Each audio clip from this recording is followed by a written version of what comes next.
All right, welcome along to the RTÉ Soccer Podcast. Raf Diallo here alongside RTÉ Sport Online's Anthony Pyne. You can listen to this podcast on RTÉ.ie, Apple, Spotify, or wherever you get your podcasts, or else you can watch it all on YouTube as well.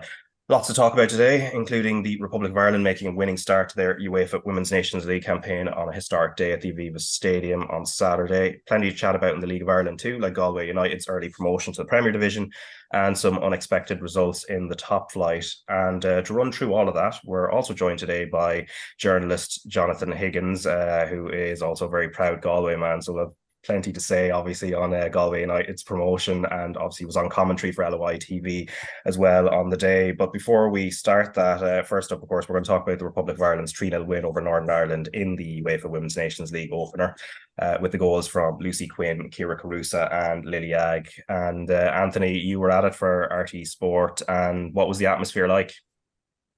The atmosphere was excellent, Raf. It was a great occasion. Almost 36,000 people there was the official attendance. The demographic for these games is a lot of kids and families. I think every player, to mark the 50th anniversary of the women's team, the FAA gave every player who'd ever represented the Ireland women's team 2 free tickets. So there was a real feeling of sort of celebration and occasion about it, and the place looked great. It was a sea of green, and the flags and everything, and a decent splattering of Northern Irish fans that travelled down. Ireland got the win, and really a win that they badly needed. For obviously to start their UEFA Nations League campaign with a win was important. I think Northern Ireland are probably about as strong as the team that they're going to face in this group. I mean, they should probably win every game in this group. And we might talk about Hungary, who they have on Tuesday night in a little bit, but to start with a win was important, obviously. But I just think with the week that they've had, and actually the last few months that they've had, to have a game where they get the win, which I don't think Ireland were brilliant, but it was pretty convincing. Once they got the first goal, you never really seen Northern Ireland coming back into it. But, they got the job done. I think it's just more important that they have a moment of undiluted sort of glee. Everything that they've done, even going back to the playoff in Scotland at Hampton Park, they get that win to make the World Cup, and it was sort of soured in quite a significant way by the celebrations in the dressing rooms afterwards, the singing of the song afterwards, and all that fallout that lasted for a few weeks. And then some of the allegations that were made against Vera Pauw in the NWSL report that lingered and hung over everything really like a cloud. And then the fact that her contract, she was in limbo and in purgatory going into the World Cup, and then finally they get their first point at a World Cup against Nigeria, and that's overshadowed by the spat that Vera Pauw had with Katie McCabe and everything that happened after that. So I think it was just important to draw a line in the sand. It's a new start for them. Eileen Gleeson has taken the reins on an interim basis. I think she's ideal, steeped in the game, steeped in Irish women's football for a long, long time. She's a steady hand, very well respected and liked by the players. And hopefully they can kick on now, and the FAI will have, what they have got with Eileen in charge is they bought themselves time to really get the best possible successor to Vera Pauw as they can. And Vera Pauw, let's acknowledge the work that she did and the great job that she did in getting Ireland to a World Cup for the first time. But there is, and the players have been open about this, they all want to progress further. So the job now is to get the best possible candidate that they can get. And, there's not really much excuse for the FAI because they potentially have until December to do that. They've given Eileen, they've said, Mark Cannon, the director of football, said that she may well stay in place for the whole UEFA Nations League campaign, which runs up until December. The last game is Northern Ireland away up in Belfast. So, look, it was a good day. They got the win, 3 goals, clean sheet, and they'll hope to just follow it up in Budapest against Hungary tomorrow evening, which won't be, it's not going to be a walk in the park, but at the same time, they will be expected to go over there and do the business again. Yeah, and speaking of Eileen Gleeson, the interim manager, she was speaking to Tony O'Donoghue after the match, but he was also chatting to Tyler Toland, who has been out of the picture in terms of the Ireland senior team for almost 4 years, but put in a player of the match performance. So let's hear from both of them. Well done indeed. It's been 4 years since you last played, a long time, an eternity, some people might say. How did it feel today? Look, I'm delighted to be back. Obviously, we've picked up the 3 points today. We had a great team performance, and that's a performance to build on for Tuesday against Hungary. Yeah, you brought a lot of balance to the midfield. I suppose it enabled players like Denise to get that bit further forward. Yeah, look, we have a lot of talent here in Ireland, and my job is just to help the team, and yeah, that's what I did today. And at the end of the day, we came out with victory, 3 points, and we moved forward. What about the occasion, the lap of honour? I mean, it was very, very special. A record crowd, 35,944. It's a very proud day to be Irish, I must say. It's absolutely incredible. So many people coming out to support us, and hopefully it continues this way. We keep putting on performances, keep winning, and the people of Ireland keep coming to watch us. Any regrets from your point of view that you weren't involved in the World Cup and all that went before? All I can say is I'm absolutely delighted to be back, and nothing makes me more proud to play for my country. Well done. Thank you very much. And congratulations to you and your team, Eileen. And that lap of honour was something else. Amazing. I mean, I don't think I can actually describe it, looking up into the stands and up into the rafters, and just totally full, green flags, and just amazing, amazing support. And come on, Eileen, blasting out of the PA system. Is that going to be a new song for Ireland? I don't know, but yeah, it was a bit of fun anyway, so we enjoyed it, yeah. But look, what a day. Super proud of the girls, solid performance, 3 goals, clean sheet. Thought, really good day all around. I think your decision to start Caitlin Hayes certainly proved the wise one. I mean, she had a super game. She really did. I mean, she was solid, she was good going forward, confident to drive in, good in the ball, gave us lots of out balls for the forwards. So yeah, I mean, we're super happy to have her. And the other big call, you might say, Tyler Toland, she's just been here a moment ago receiving the Player of the Match award. Yeah, well, I mean, Tyler's come back in, she's taken her opportunity, she's been great in training all weekend, as you've seen. Solid, good movement, aggressive, Player of the Match, well done. In terms of the style of play, Tyler probably did help you get Denise further up the pitch, and Ciara Carusa was no longer the lone front runner. Yeah, and that's what we wanted, to get a second forward up there and give us a little bit more outlets, get Denise a little bit higher up in this one, and then yeah, keep a nice two pivots then to give us a bit of security in front of the back three. And I think the girls, you know, played into they knew their roles, and they were solid, I thought, and still lots to build on. But a really, you know, positive performance. I think set piece is still important. And Katie probably has 3 assists today. I think it was her clearance to Kyra, and Ciara did the rest. Yeah, absolutely. And look, we always know we've been strong in set pieces before, and we've had Louise, now we've added a few and a bit of variation around that. So yeah, I mean, they're always super important and great opportunities. And yeah, Katie 3 assists, Lucy great goal, and yeah. Great day. Thank you very much. Thanks for all your support. Thank you. All right, so that is Eileen Gleeson there. And before that, Tyler Toland. And Anthony, it's fair to say Toland, her involvement, return to the squad, and also her performance, which was rewarded the Player of the Match. It was kind of symbolic of a fresh start. Well, it was, because I mean, the last game that Tyler Toland had played for Ireland was almost exactly 4 years ago against Montenegro. She scored that night and was actually awarded Player of the Match that evening in Taland. He won 2-0. And that was the last game before Vera Pauw came in and took over on a permanent basis from Colin Bell.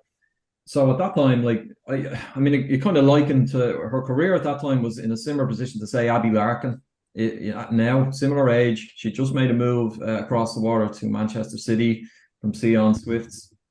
And she was, without a doubt, considered one of Ireland's real bright hopes. You know, excellent midfielder technically, and tigerish in the tackle, and just really mature, a real talent. And it just went wrong for her on the international stage. She never played for Vera Pauw. She didn't kick a ball for Vera Pauw. They had a public falling out, where there was claims and counterclaims made, but the upshot was that Tyler she did not get a look in that whole period. And at club level, she had a bit of a nomadic existence where she moved around. She was at Man City. She went up to Celtic. I think she had a loan spell at Glasgow. She went to Levante in Spain. And now she's back at Blackburn Rovers. And it's only now that she's really getting a consistent run of minutes. It was real stop-start for her. She never really got momentum.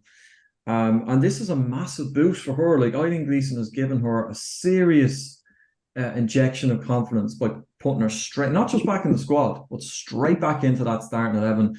I thought she was very good.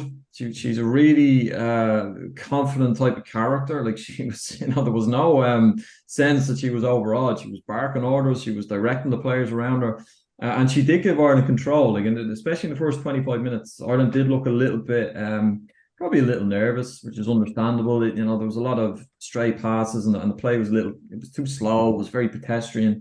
But she was really good right from the start to throughout, and she deserved the player of the match. And it was a great moment for her. And I think if she can get some consistency at club level and settle at Blackburn, who are playing in the Championship, she will get a lot more caps under her belt for Ireland, and could develop into an important player for Ireland, because she's still only 22, and she does bring balance to the middle of the park. She is a type of, sort of like Josh Cullen for the men's team. She will just sit, win ball, keep ball. Nothing spectacular, but it's really important to have players like that. And look, it was, as you say, it was symbolic, just in the sense that obviously she wasn't fancied under Vera Pauw. She wasn't part of that squad at all, ever. And first game post Vera Pauw, she's straight back in the team. But look, as I said, we'll see how Tyler progresses in the next couple of years, and there'll be tougher tests to come as well in terms of the caliber of the opposition that Ireland will face. But it was a great return for her, and it was a great day for her, and she did play very, very well.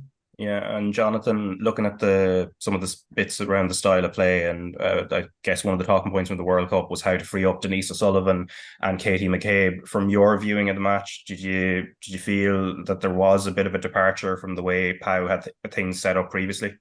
Oh, hugely. I thought it was, I think, firstly, just to repeat on what Andy said, I thought it was a pivotal day in Irish women's football, in terms of everything that happened. It was funny, ironic, nearly the iconic first appearance in the Viva Stadium was nearly irrelevant, for want of a better word. It was all about a reaction of the players that got, by many, I suppose, facets of society, they got absolutely lambasted for their role, or perceived role, in the removal of Vera Pauw. And it was a huge day for the squad as a whole. And I think you saw that at the end, really, in terms of the unity together in the huddle. And you saw Katie McCabe really barking instructions and allowing down. I thought it was a huge, powerful moment. You nearly get goosebumps watching it. It felt like a huge, huge moment of, this is us, we're Ireland, we're stepping forward. In terms of the style of play, yeah, it was so obvious. I think Tony nailed it in the interview. There was those big gaps between midfield and up top were disappeared. Like, for me, without going overboard, I think Denise O'Sullivan is one of our best ever, most skillful midfielders, male or female. I think she's an outrageously talented footballer.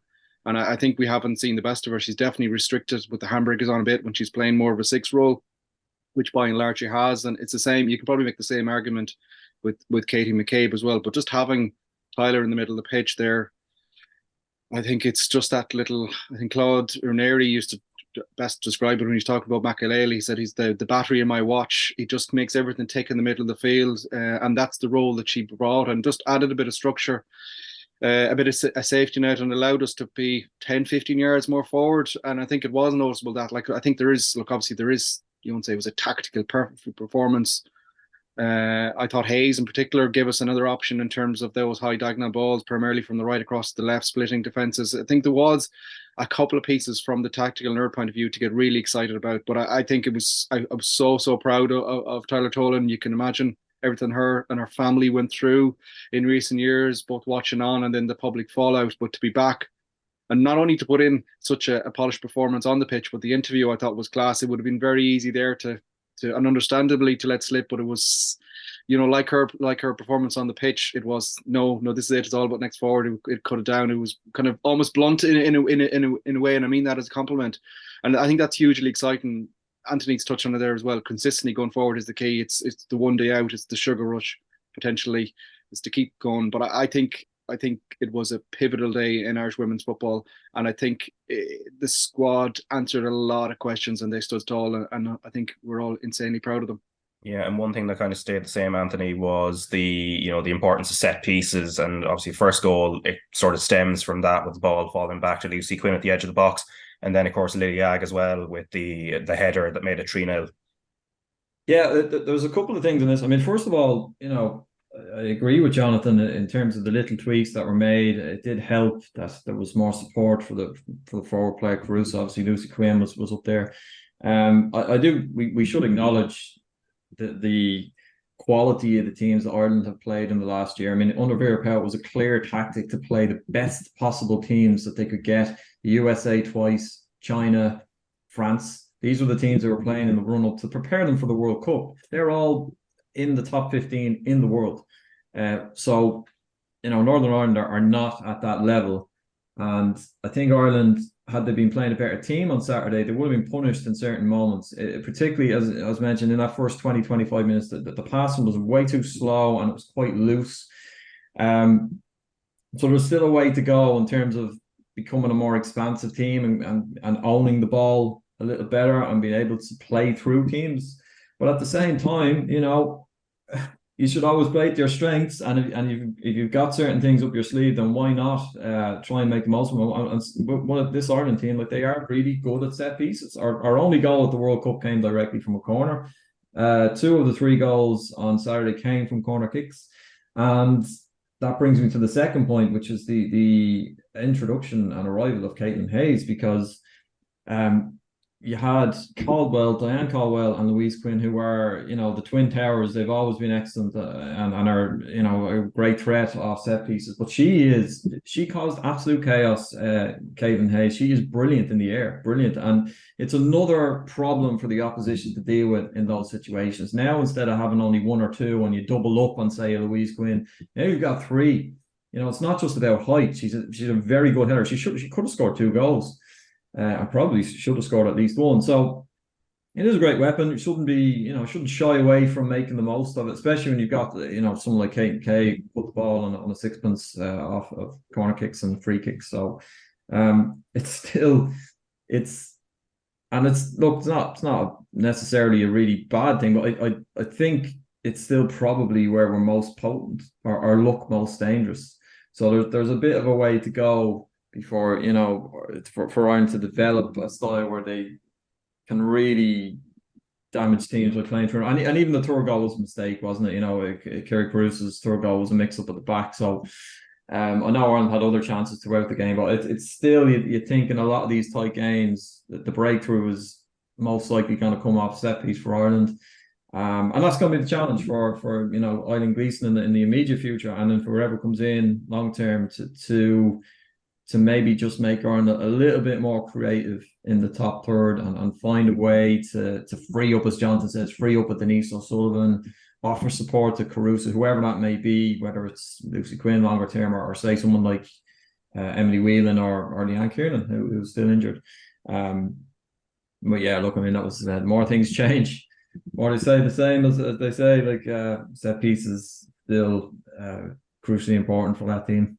Yeah, and of course, as you mentioned, Hayes there, she had a very last minute introduction in terms of confirmation that she can play for Ireland, and then of course getting onto the pitch. I think it was something like, was it 24 hours, something like that? Yeah, she got confirmation that she was eligible to play on Friday, which was actually her birthday, her 28th birthday. So something that she'd been waiting a long time. She had declared interest, for a while. This has been coming. But they got it over the line and she went straight into the team and did very, very well. She was good. Yeah, and you mentioned Diane Caldwell there, obviously a long-time defender in the team, was part of the World Cup squad, got a very small or short cameo at the end of the Nigeria game, but obviously she was in the news last week, and I suppose the timing for us when we were recording the podcast, I think the press conferences, the first set of them, it was like a couple hours after we finished recording, so we never got a chance to react to this, but obviously this is Diane Caldwell talking about the Vera Pauw tenure, and this is a very small part of it. You can watch a longer segment on our YouTube channel or also on RTÉ.ie, but first let's listen to her. What was happening under Vera? I think a group of players that were destined for success came together at the right time.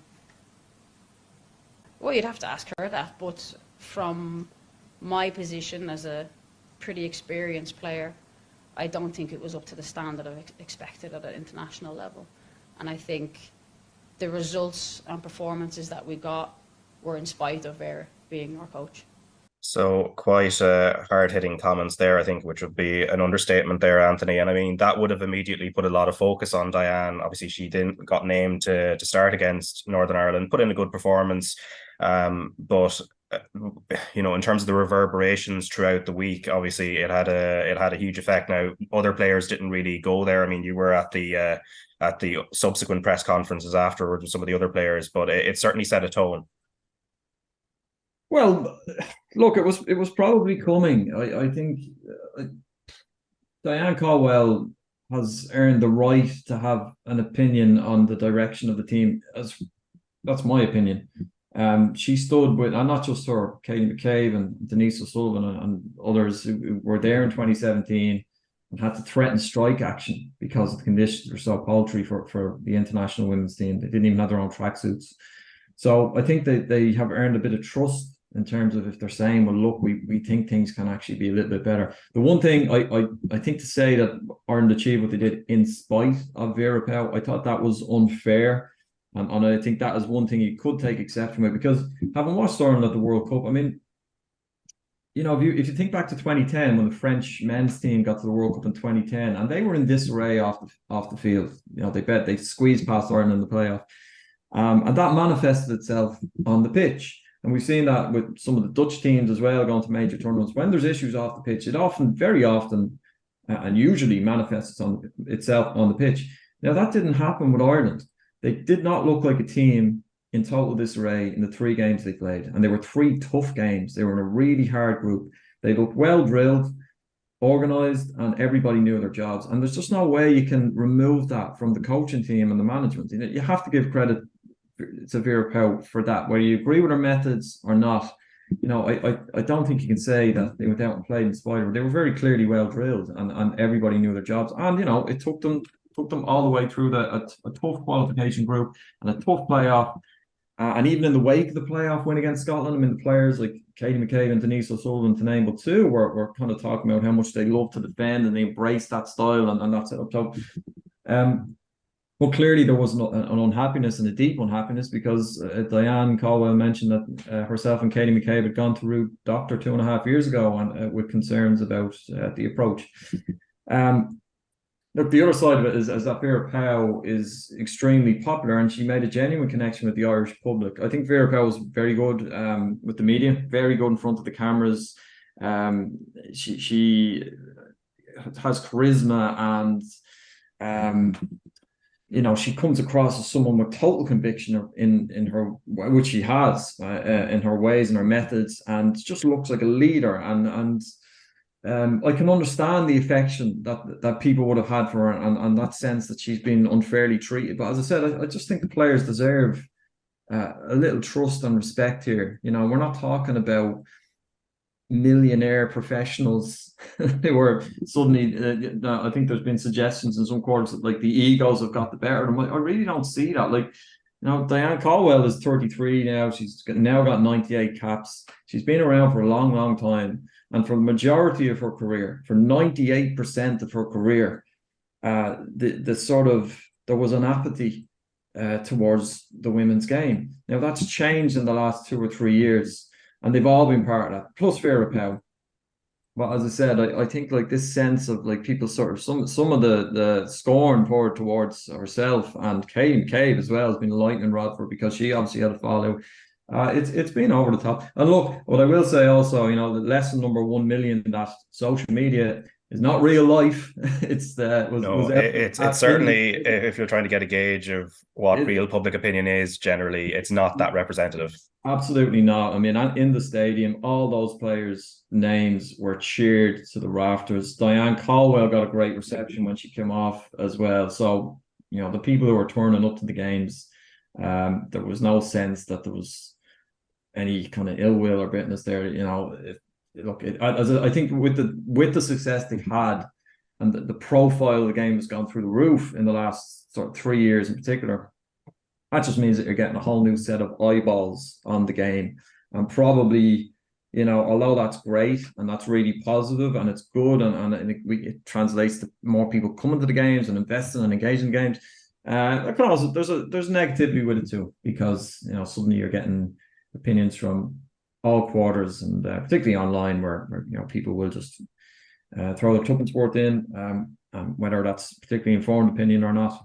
It's part of it. But look, they're a tough bunch, and I think getting that win under the belt, and then hopefully another win on Tuesday night against Hungary, as I said, will draw a real definitive line in the sand, and we can all move into the next year, see what that brings. Yeah, and Jonathan, just what Anthony was saying there about, I suppose, the growth and profile of the women's game here, as someone who covers the women's Premier Division very regularly, have you kind of felt that, and even in the sort of post World Cup, I know there's been a lot of talk about other matters, but in terms of the sense of spotlight that World Cup has given, and it's something some of the managers I spoke to at the League of Ireland launch at the start of the season wanted to see, was that it would have a knock-on effect. But have you seen that sort of afterglow in the last couple of months or so?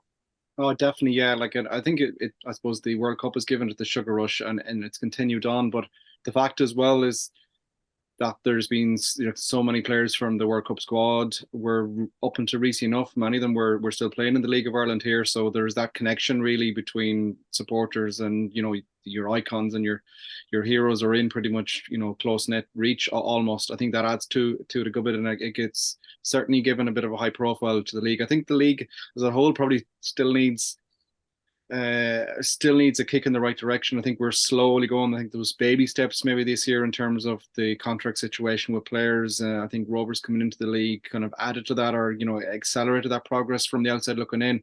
And it can only be better if the facilities are going to better.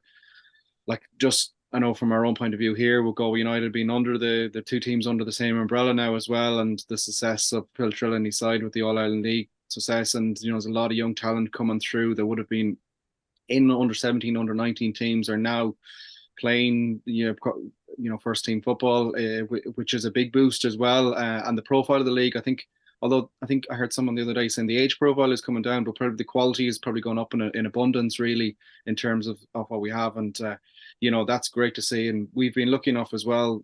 There's been great exposure to the league in recent years, and we've had a couple of dramatic title last day outs. The one from that one in Piedmont and Shells, I think strikes to memory straight away, doesn't it, from 2 years ago. But yeah, no, it's growth, but it probably does need an extra. It's like anything. I think that it's when you're coming from a distance of so far behind, you're always conscious of not patting yourself on the back and pushing on. But you can definitely see a good bit more interest. I think the players are a lot more recognizable now, in terms of the exposure, in terms of being people identifying me, even as general sports fans. I think, which sometimes isn't the best barometer, but I think if you're having those kind of conversations in your day-to-day conversations, it's usually a sign of things are going in the right direction. Where unfortunately, even in recent years, that mightn't have been the case. So yeah, one kind of slowly going in the right direction, but I suppose I will put a little caveat. I think it still has a bit to go, unfortunately. Yeah, and obviously for Ireland, next up, it's Hungary in their second Women's Nations League game. That's live on Tuesday at 6 p.m. On RT2 and the RT Player. And Hungary, Anthony, are the closest ranked Ireland if you look at the FIFA ranking. So they're 42. Ireland are 24, Northern Ireland, who of course were beaten on Saturday, are 47, and then Albania 72. And from speaking to the former Ireland manager Sue Ronan a few weeks ago on this podcast, she was making the point that maybe in terms of judging Ireland's progression post POW, it might be until the Euro qualifying campaign, which, if as you said, there's a good chance that Ireland win all their games, they'll be playing in League A, which will bring the type of caliber of opposition that they matched up well against in the World Cup, and then in the qualifying campaign, the likes of your Finlands and the likes of Sweden as well. But in terms of judging Ireland, I guess it's more of a hit pause for the moment, I guess. Yeah, I guess so. I mean, look, they still have to go and win the games. Like, it is an opportunity for Ireland to sort of to get a string of wins together and get promoted to League A, the Nations League. I mean, just for context, Hungary finished behind Spain, Scotland, and Ukraine, and they're in their World Cup qualifying group.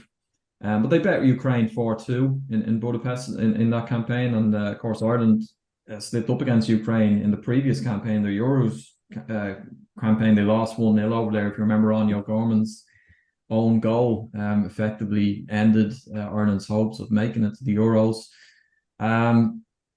They have beaten, Israel twice this year, Greece, Bosnia, but all those teams are ranked outside the top 60 in the world. Finland, who, Finland would be similar level to Ireland. We edged them out in World Cup qualifying, but Finland bet them 8-0 last February. So, Ireland should be going there and winning, really. But at the same time, you got to go on the road, you got to take care of the business, and the same applies to Albania, and then obviously going up to Northern Ireland in Belfast. But I think this is the thing with Ireland in the last 2 years. This is really the fact that we're even talking in these terms and saying that they should be doing this, and we won't really be judged until the qualifiers when we go to League A. I mean, that in itself is a good barometer of how far they've progressed. I would say that even 2-3 years ago, certainly, you'd be you wouldn't be taking stuff for granted with this group. I think you'd be going, maybe this could be tricky, but now we're sort of at that point where it's we really should just be mopping this group up, and then we've got bigger fish to fry in the spring. But look, it is an opportunity, and it's a good time. I think it's probably wise for the FAI to use this period to get the right candidate in, because, as I said, they have someone like Eileen Gleeson, a steady hand to look after things, and there's enough there that they should keep churning out wins and keep the show on the road, keep things moving in the right direction, and then whoever comes in next just should hopefully have a perfect springboard to try and kick it on again, to go into that League A. If Ireland win their group here, and you had a piece on this, Raf, last week, which is laid it out, I think, as clearly as anybody possibly could, because it's a convoluted process, the qualification. This Nations League feeds directly into the Euros qualifying, doesn't it? So whoever comes in could be coming into a situation where Ireland, if they win their Nations League group, I think as a minimum they're guaranteed a playoff spot. If they finish third or fourth in their League A group, they go straight to a playoff, which would be the initial stage against teams in League C, so on the very bottom end, and then afterwards, obviously the second round of playoffs would be a bit tougher than that. But it's a good pathway. Obviously, the games in League A itself and in that group would be quite difficult, in fairness. But they have, as a worst case scenario, they're going to have a playoff semi-final against a lower seeded team. So, that's a great opportunity for them, and as I said, potentially a great platform for a new person to come in and going on the road in any international game. If you look at Hungary's results, there's occasional fixtures where they only got bet 3-0 by Spain as well as part of that qualification campaign. So there's times where they look capable of being stubborn and difficult to beat, but they opened their Nations League last Friday against Albania, and they only drew 1-1. And Albania are the lowest ranked team in this group. So it's a game that Ireland should be going over to win. They'll expect to win, and I think they will, and kick on then into the next window in really good shape. Yeah, we'll see how they get on against Hungary. Obviously, as I said, RT2 and RT Player on Tuesday evening. Now, the draws were made last week for the FAI Cup semi-finals in both the women's and the men's. In the women's, Sligo Rovers are going to be playing Athlone Town, and Shamrock Rovers against Shelburne. Those ties to be played on 14th October. And then in the men's, and this to be played on the weekend of 7th to 8th October, Cork City hosting St. Pat's, and then Galway United hosting Bohemians. And here in the Premier Division, we'll have Shamrock Rovers against Shelburne live on RT2 and the RT Player this Friday night from 7:35 coverage and 7:45 p.m. kickoff. And then the results, and there are matches tonight as well, but the results from last Friday: Drogheda and Bows drew 0-0. Shelburne beat Cork City 2-1. Big win for Sligo Rovers, edging out Derry City 1-0, which was also coincidentally a blow for the Candy Stripes in terms of their own league title hopes. St. Pat's beat Dundalk 3-1. Tommy Lonergan scoring a couple of really good goals in that game. And then one of the surprise results, Shamrock Rovers couldn't take advantage of Derry City's slip up in Sligo as they drew 0-0 at UCD. Now, I mean, looking at this, Jonathan, I mean, I think missed opportunity is probably the right word actually for a couple of clubs there, with Shamrock Rovers obviously, but also Derry City, and now with St. Pat's winning as well. For the neutral, it's obviously very, very good for those first two clubs I mentioned. It was a bit of a weekend to forget. Oh God, can you imagine the reaction of Rory Higgins and his squad going back in? Not only like furious with their own results, and then when they go and see the UCD result, you'd be just, I can only imagine the frustration. That's the sort of kind of, I don't want to say freak result. It kind of almost is when top versus bottom, UCD in turmoil, Andy Myler leaving. You think that's it, done for the rest of the season, just going to see things out. But for Shamrock Rovers not to get the advantage there, you'd have thought that would have been a comfortable victory. And then, yeah, oh gosh, double whammy. It's just been cruel. Derry have been unfortunate. They've been so good for large periods of the season. They play a beautiful style of football. But that week where they were knocked out of Europe and the cup and penalty shootouts, and obviously the draw last week or the week gone by felt like a defeat, just the manner of it, and then the debate over the penalty incident at the end. And I think you saw then the celebrations. I think Shamrock Rovers kind of knew that was the moment. I think it kind of still is. I know we're all clutching at straws here and hoping for a bit of a Pat's late burst up, but I think it's just going to be too tight, unfortunately, from the neutral point of view. But a huge result as well for Sligo from their own vantage point. Because the last thing Russell needs there is to be dragged even lower against what is a relatively, I don't even sure what way you describe Cork at the moment. You look at their win rate since the change of manager, since that's come on, and you think things haven't been great. But then you look at Rory Keating in the form that he is in, arguably one of the standout strikers in the league at the moment. And then you look at the cup run, and they'll fancy themselves getting back with a home semi-final, getting into the Aviva. It's this weird dynamic, isn't it? But that was a huge result for Sligo. I think it stops the free fall a little bit. You'd probably say another result or so, and that's probably it in terms of seeing things out. But yeah, no, as always, a match week of intense drama, and that doesn't change. But I think we are looking at already knowing where the title is going. I think we've probably known for a little while, if the truth's be told. Yeah, there is still 5 points there, but also you mentioned John Russell, obviously the Sligo Rovers manager, and he's kind of acknowledged the pressure he's been feeling, and he was speaking to Eric White after the game, so let's listen to him. There's been a lot of soul searching. It's been a tough season for me personally. I work extremely hard, and normally when you put in the work and the effort that I do and the staff in any other professional industry, you get rewarded. But in football, things can go against you, like that penalty decisions or handballs or slip from a player, and we've lost too many games this year. We've had sob stories in terms of 10 players out at one stage and no centre back. So look, we've had to deal with a lot of blows. But I'm thankful that we were able to reset after Cork. We were all hurting. It was a tough moment coming back on that bus a couple of weeks ago, but we trained really well. I brought the players away for 2 days. We had a training camp. We reset. We knew what we needed to do for the last 7 games, and we've had a good start. 2 wins. We've 5 more games to go. And I know it wouldn't have been your objective at the start of the season, but is that you safe now, do you think? I'm not thinking about that at the moment. I'm just really pleased that we've gone back-to-back wins and 2 clean sheets, because we've conceded too many goals this year, and if you're keeping clean sheets, you're giving yourself a chance to win matches. So we'll be looking to do that against Bows next week. Okay, well done tonight. Cheers, thank you. Yeah, and then Anthony, I suppose on the flip side as well, just in regards to UCD as well. I mean, looking at the highlights from that game, obviously it was quite one-sided in terms of where the flow of the game was going, in terms of the chances that Shamrock Rovers were creating. But UCD have always had a propensity to make things awkward, even this season, which has been quite a difficult one in terms of results. But we look at them last season, I think they've been written off, and then they managed to get to the relegation playoff spot at Finn Harp's expense. But they've it's one of those type of performances that you're going to see, I suppose, towards the end of the season as things get a bit tense, whether it's for the top teams or the ones that are kind of fighting it out at the bottom.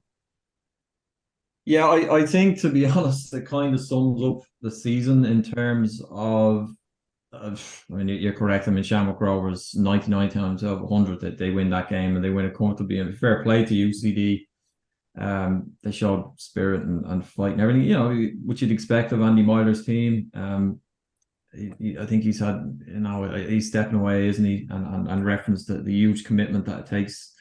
That's just taking its toll on him, and he'll go with a lot of goodwill because he has done a good job there. But I think it's just the gulf has caught up on them. But really, it's Shamrock Rovers are just, they haven't had to be absolutely superb this season to be a little bit better than everybody else, and that's really the thing that it's going to boil down to. They're just a little bit better than everybody else. They've so much experience, they've so much winning experience, and you look at that game where you go, wow, they, you know, 0-0 draw with UCD.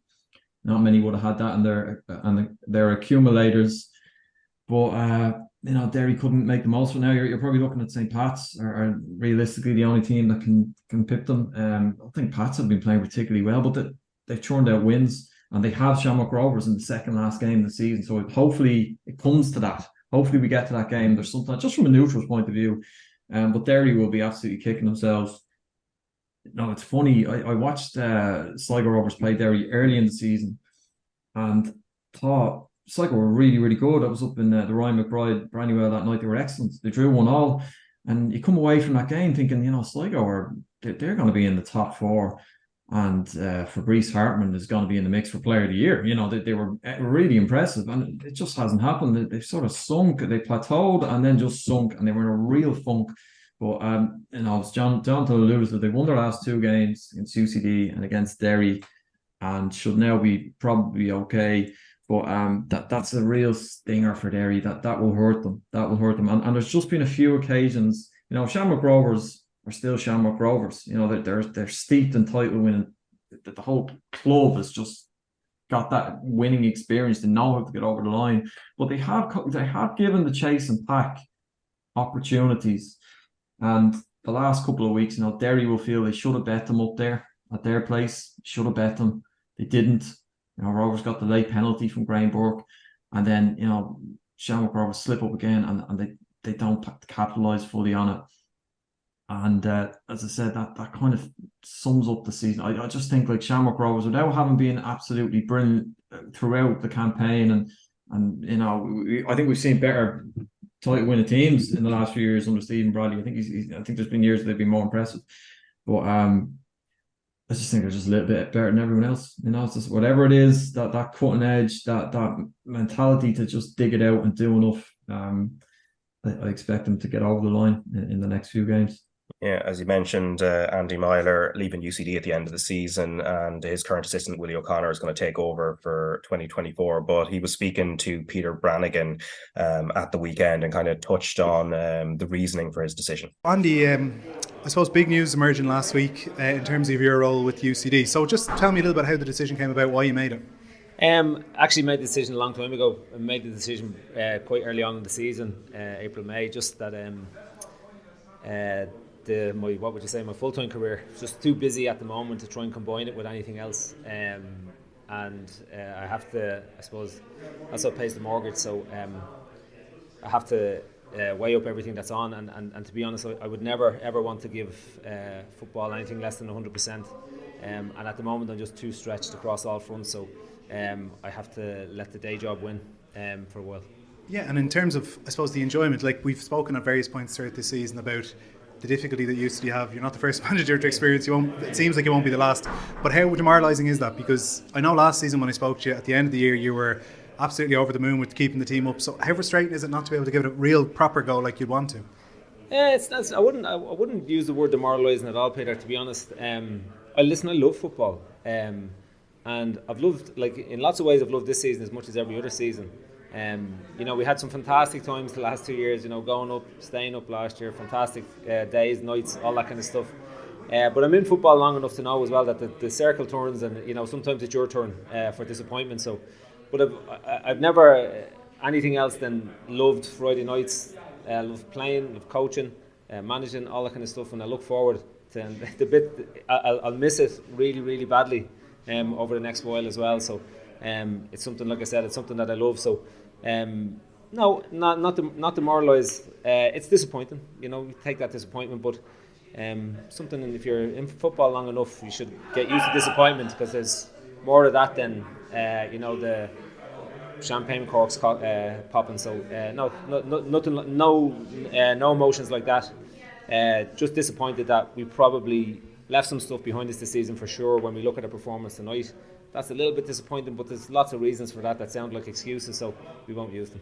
All right, so that's Andy Myler there, and obviously last season he could call upon a striker at calibre, Tommy Lonergan, and then I was watching Pats against Dundalk live on Friday night, and scored a couple of really good goals, particularly the lob of Nathan Shepherd for his second was well taken, and he had taken a really in the cup quarter final a couple of weeks previously. He'd scored a really good goal from a tight angle as well, and then of course there's the Mason Melia penalty at the end on his 16th birthday in stoppage time, and obviously a player with a big future there.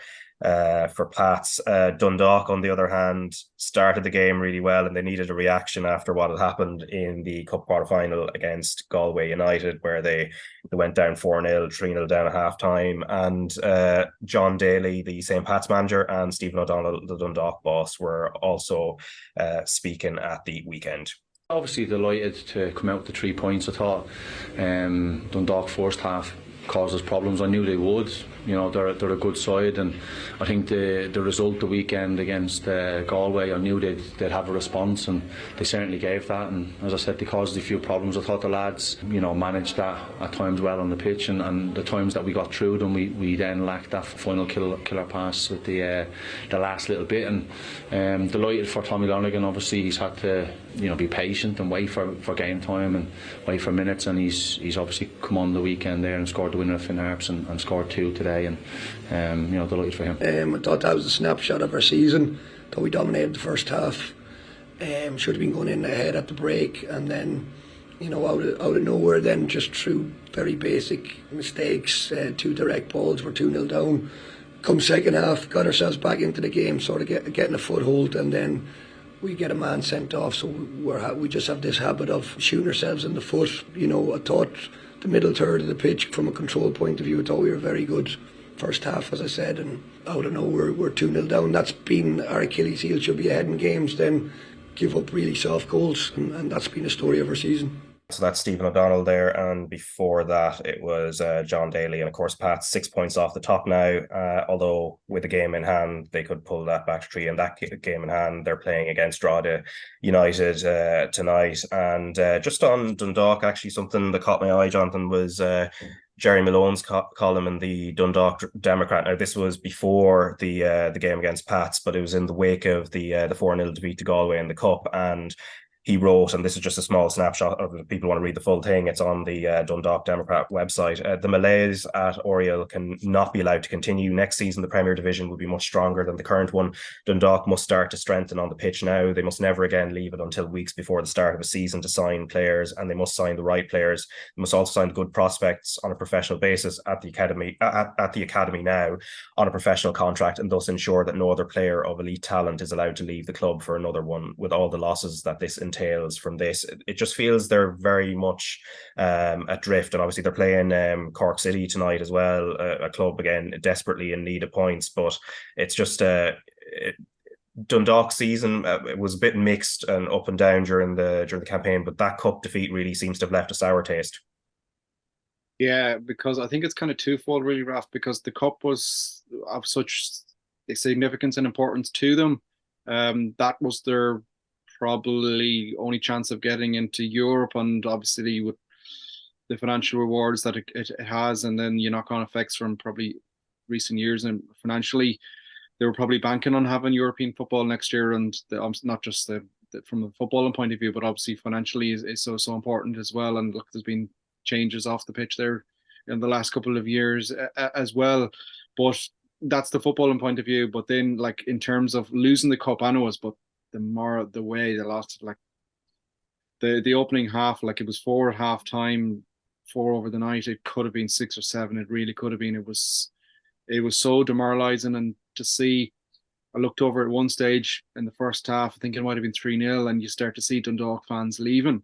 Not that I blame them, but it was just more the significance of it in terms of a proud footballing club just getting wiped like that. It was part of me that watching Stephen O'Donnell afterwards, like I couldn't help but feel bad for him on a personal point of view, because it really was that much of just a walloping, and you knew there was going to be potential knock-on effects, even just short term from a footballing perspective. It's impossible to try and get things back on track, and they needed, like Stephen O'Donnell must be cursed or something like that, to have that game against Pat's next one up, when you're like, you want a handy game, don't you really, just to try and get things back on track. There seems to be no rest for the wicket, and that's it's a hammer blow, really, isn't it? And they are they're in a sticky patch now in terms of where does it go next. And you talk about that game with Cork, like, go back not that long ago.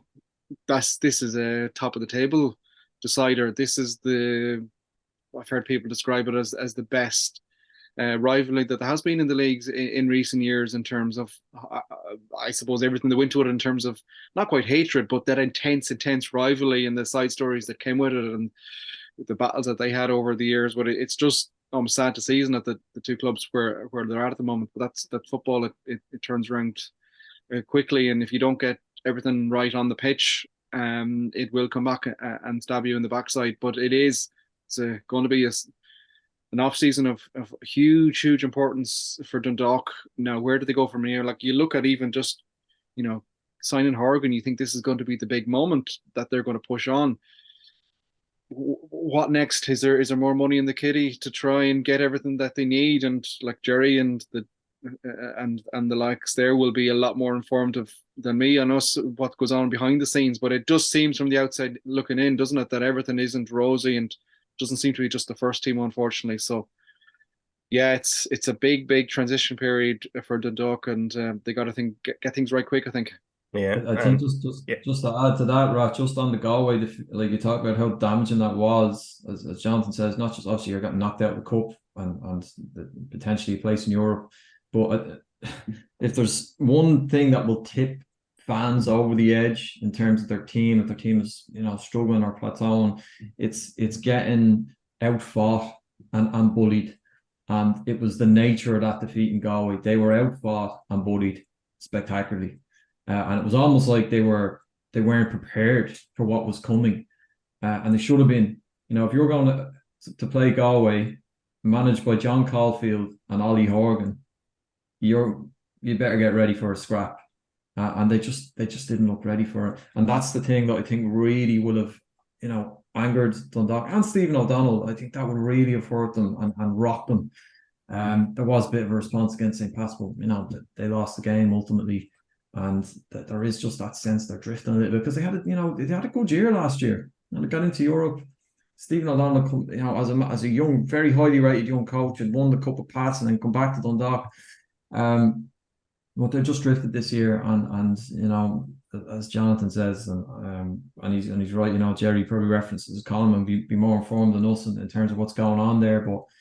Just from the outside, it does look like it's just drifted, and they really need to get things back on track in the off season, and probably look at the personnel, the type of players that are coming in, and try and fix some of the issues that are there at the minute, because they're just a little bit too easily beaten Dundalk this year. When things go a little wrong for them, a little bit of softness there.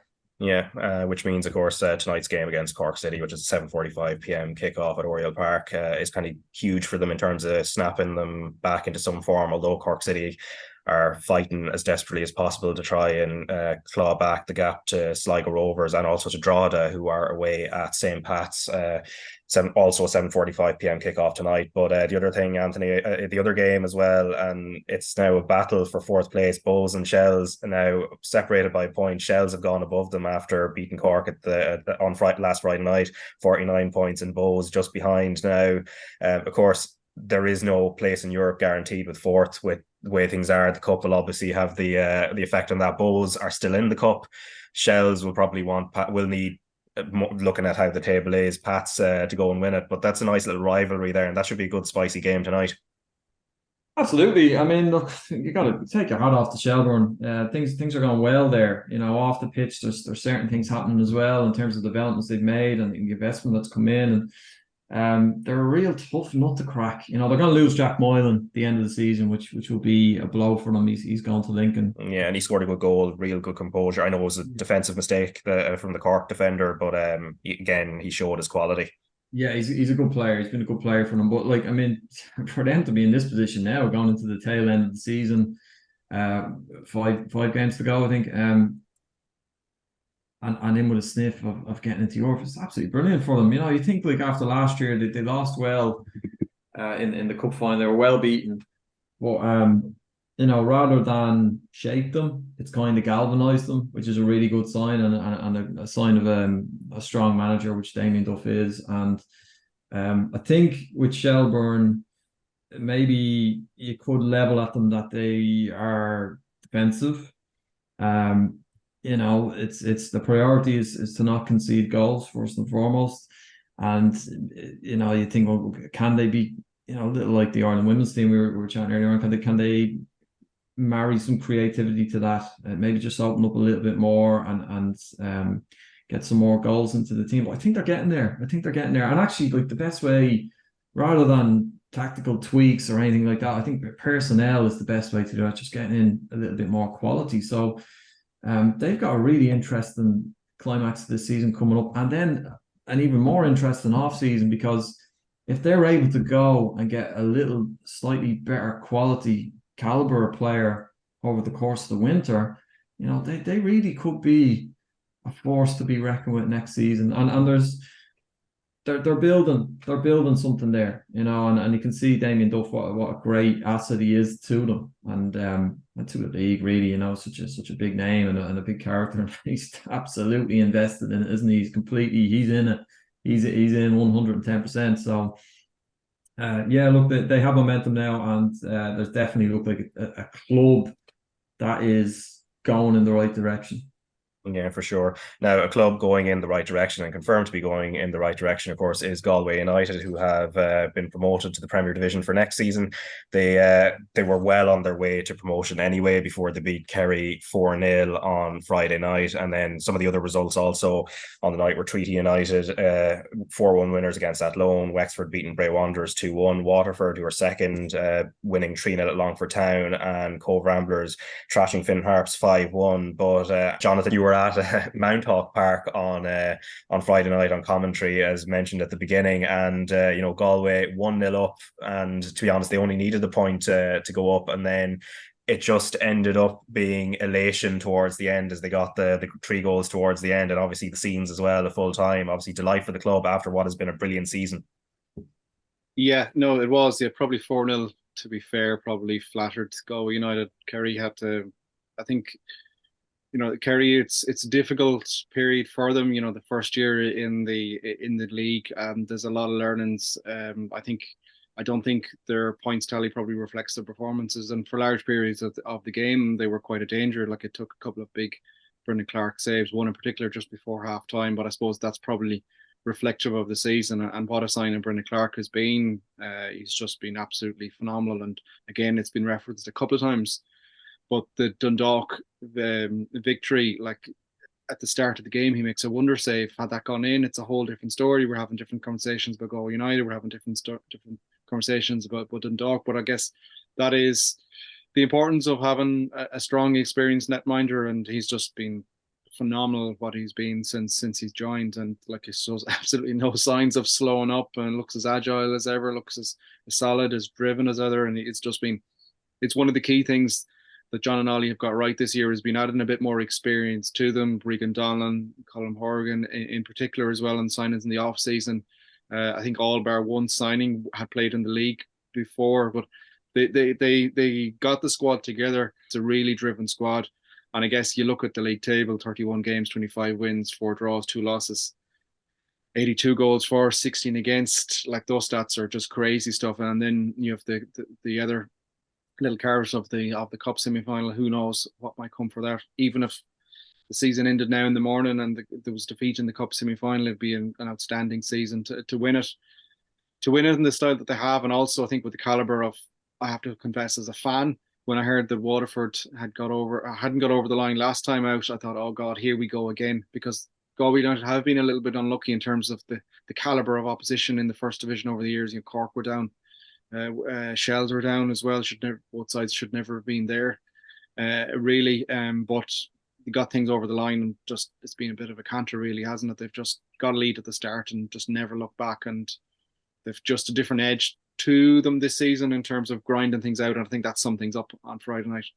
Yeah, and and sorry, just for you've mentioned the pillars there, Clark and goal. Obviously, there's been players like Hurley and Walsh up front who has he's been brilliant for a couple of seasons now in that role. But they have real pillars there. They've obviously got John Caulfield, who was in charge of what was a very potent Cork City side for a while. He's obviously, as he said, Ollie Horgan beside him as well. But building into next season now, and that challenge of doing the step up and then trying to establish themselves in the Premier Division. How optimistic are you that this is just the beginning of another kind of a really good chapter going forward for 2024 and perhaps beyond that? You would certainly hope so, and that is the key, though. There is, despite the results, I know some fans will say Galway United have played 2 Premier Division teams in the Cup this year and won at 9-1. I don't think that really is a true reflection. Cup football is slightly different, and just the way both games went, I don't think that's not a true reflection. Again, I have to say, I covered the Derry City game in Europe. They're the one they lost in penalties, and I was taken away. And again, that is probably a team, definitely is a team at the top of the division, probably as good as a performance as they put in all year. But I was taken back when my Galway United had gone, oh wow, there's a huge step here. To be doing this week in, week out is a big step up. So I do think, look, investment will be needed. It'll have to be done wisely and cleverly, no doubt. If I know John at all, they're probably already that's in the back of their mind, putting plans in place for next season. But it is important because, look, we've seen teams over the years come up and then come straight back down. It is a big step up. If you don't make, I think, that investment in terms of your footballing squad, you will get caught out. The Premier Division is just too much of a beast. And now, but look, there is, like, you talk about the spine of the team there, like David Hurley, 24 goals from midfield. He's been crazy, unbelievably good. Stephen Walsh, the players describe him as Mr. Galway United. What a story that is. Like, he'd left the league, gone back playing, local football here, came back, was primarily a left back, was in that sort of position then when Alex Murphy was coming through and took his spot there at left back. And then it was a Waterford game last season, came on up front, back to his days where he would have started off as a striker. Galway come back, drew that game. He was phenomenal and has been just an absolutely warrior up top. Wasim has come in as well. Still can't figure out how Waterford let him go, but he's been a huge addition. And the two of them are so big and strong. They make an absolute nuisance of themselves. Dundalk found out the wrong way, but so have many other teams. But again, like, defence has been rock solid, only conceding 16 goals in the league. The likes of Killian Bruder, Rob Slevin has come in, Maurice Nugent has been solid. There has been strength and depth there, and of course Conor McCormack, just 90 games for United, becomes the 6th men's captain to lift a trophy. He's just been phenomenal, and that was a huge gamble he took coming down, leaving Derry, but that was the trust, I suppose, he had in John and the project, and it's the bright lights of the Premier Division to come. But it's special times at the moment, but the important thing is, as we've seen the lesson of many other clubs, it's just getting that next step through. And in football, as we've seen, we talked about Dundalk and Cork there when they were going for titles. If you kind of step still at all, you're going to get caught. So it's all about progression now coming on, but special times indeed. Yeah, and obviously it'll be a celebratory atmosphere tonight. Now they're in action against Finn Harps at home with their game in hand, of course. And Finn Harps also, there is change there. Dave Rogers stepping away from the role as manager due to personal family reasons. The other game tonight as well, it's Wexford hosting Longford Town, and obviously from a Galway United perspective, they'll be delighted to see themselves 79 points at the moment and well clear, and obviously promoted to the top division. But before we go, a couple of things to discuss elsewhere. So Anthony, just looking at the results across the water, and not so much in the Premier League but in the Championship, and then also in the Netherlands, just Irish strikers were getting on the score sheet, which was good to see. So Troy Parrott with an excellent first goal for Excelsior, where he's on loan, and this was against Heerenveen. Adam Idah with a brace for Norwich City, but unfortunately for Norwich, it was a brace in a 6-2 defeat to Plymouth. So then there's Aaron Connolly, who has been really good this season and scored again, and then created another as well for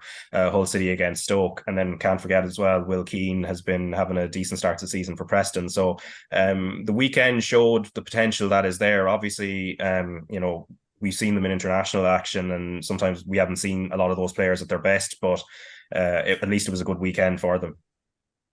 Yeah, I think the most interesting one there is Aaron Connolly, because you look at where Evan Ferguson is now, and the huge hype around Evan and hopes that we have, and he's clearly a fantastic player. But Aaron Connolly was in that position when he came through at Brighton, and he scored those 2 goals against Spurs. And very quickly became a player where, Irish fans were sort of looking at him going, well, he's the key. We have to have, he missed out on the playoff. He was very unfortunate to miss out on the playoff game in the very early days of Stephen Kenny's reign because of a close contact, COVID contact on the plane over. Adam Idah, I think, missed as well, actually. And his career just wobbled, he just wobbled. And the way it is at the top level, it is so unbelievably competitive that if you just shake or wobble a little bit, you can suddenly find yourself, it's like being in a race and you trip or there's a pebble in your shoe and you look up and suddenly you're 200 meters behind everybody else. And Connolly just... It just seemed to happen with him where he had a couple of loans. He went to Luton, I think, on loan. Then he went to Middlesbrough. Then he went to Italy, Venezia. And at that point, to be honest with you, Raf, I was kind of looking at him going, where is this career going now? He just seemed to be in a bit of a tailspin. He fell off the radar with the Republic of Ireland. He missed out on a couple of squads. He had some niggly injuries. And despite all of that, he's a really talented player, and he still has time on his side. And I think it's a great, it's a real important thing for Ireland that he's now doing well at club level because he's happy at Hull. He's still, I think he's 23 now. Okay, he would probably say himself he's made some mistakes, and again, because things are it's so competitive at the top level that if you lose your concentration or you're taking your eye off the ball at any point in your career, it can be so detrimental. You just can't do it at that level. And there's always someone else coming up the rails. I mean, straight away, Evan Ferguson is now the great hope in Irish football. But Aaron's still only 23, and he's playing very well, and he's in a team that he's happy, he's appreciated. He's playing in the Championship, which is a really good level. You score goals in the Championship. If you're able to regularly score goals in the Championship, you are capable of scoring goals at international level. No doubt about it. You're not going to be playing France and Holland every week at international level. You will be playing, Ireland's next couple of games. They have Greece, they have Gibraltar, and they have New Zealand in a friendly. Aaron Connolly is capable of scoring against those teams. So I think that's a really, really important boost for Ireland. If he's happy and he's playing well and he's scoring goals, he can be a big player for Ireland. And whether that's even, pairing Evan Ferguson up front or playing maybe in one of the wider offensive positions, he's an asset. And it's really good to see that. It's good to see, obviously, Troy Parrott doing well in Holland. That's a move that years ago, David Connolly made that move and scored bags of goals. And when that was a benefit, he took that into the international side as well. So, it's always good to see Irish players do well and score goals, obviously. We can't have enough of that. But I think Connolly is the most interesting one. He's the one, I think, that has the tools to take that form into the international stage. And the way he's going now, he will be in the squad, the next squad. He has to be if he keeps doing what he's doing. And he'll be knocking on the door to start. And you'd like to see that. You'd like to see him get a chance and see can he get things back on track, because he deserves credit. He did wobble. But I always just think a player, it's so easy to properly tailspin when you had the explosion that he had at the start, that white hot explosion in the Premier League, where you're the next big thing. When that fades, it's not easy to get yourself back on the horse. And he looks like he's starting to do that now. And he deserves credit for that. But hopefully he can maintain it and maintain that form consistently, and we'll see where it takes him. Yeah, and Jonathan, I'll get your take on Connolly actually, just as a fellow Galway man. I'm sure you have been watching him closely, but just Chidozie Ogbene also made his first start for Luton at the weekend as well. Seemed to perform quite well. In fact, Will McGee in The Guardian wrote, even before they were reduced to 10 men, Wolves struggled to contain his momentum down the left, and he combined time and again with Alfie Doughty to create a string of chances, having drawn some of the loudest cheers of the afternoon, only being denied an assist by an excellent save from Jose Sa to keep out Carlton Morris. Ogbene's standout showing did not go unnoticed in the dugout. And Jonathan, just on Aaron Connolly, but also I was going to ask you, just, I know you keep a very close eye on things Liverpool related, and I was watching Caoimhin Kelleher in the Europa League match in Austria when they were playing there last week, and again there is that whole dilemma that was discussed over the summer in terms of his future. Should he go, or and ultimately he didn't. But first just on Connolly, and then just your thoughts on Kelleher as well, and I suppose where he's at this season with the opportunity of games, at least in the Europa League. Yeah, I think it's probably going to repeat mostly what Anthony says there. And Connolly, it is the huge asset that we desperately need. You can so see him on one of the wide positions, outright or something like that, perhaps, with Ferguson up top, and that he has that abundance of raw pace and that little bit of an X factor, if you want to call it. Aside from our, I suppose, selfish desires, if you want to call it that, in terms of having in Ireland, it's a huge moment for his career as well. Obviously, he is where he is right now. It's a 1-year deal at Hull. He needs this season to go well. He needs that longer deal to come in to give him that bit of stability and security from his own personal point of view. But I don't think he could do much more. I think it's 5 and 8 now, is it, for him this season? Seems to have a manager there that he can has a good working relationship with it. It's funny, listen to them talking, and they're like, oh no, he shouts me off regularly and I shout him off. It's a funny dynamic. You don't normally, we're so used to, aren't we, the old school principle sort of mentality in football management, and only speak when you talk to, I guess that is the modern footballer, if you want to call it that. I think it's interesting to hear that dynamic, and he's obviously flown and he's oozing in confidence in that. So it's a big moment, and I think it is great to see him back on track, and long may that continue. Ogbene as well, that is huge. If he can get a run of games there, again, you talk about that raw pace, particularly the way we like to set up, I think that's huge.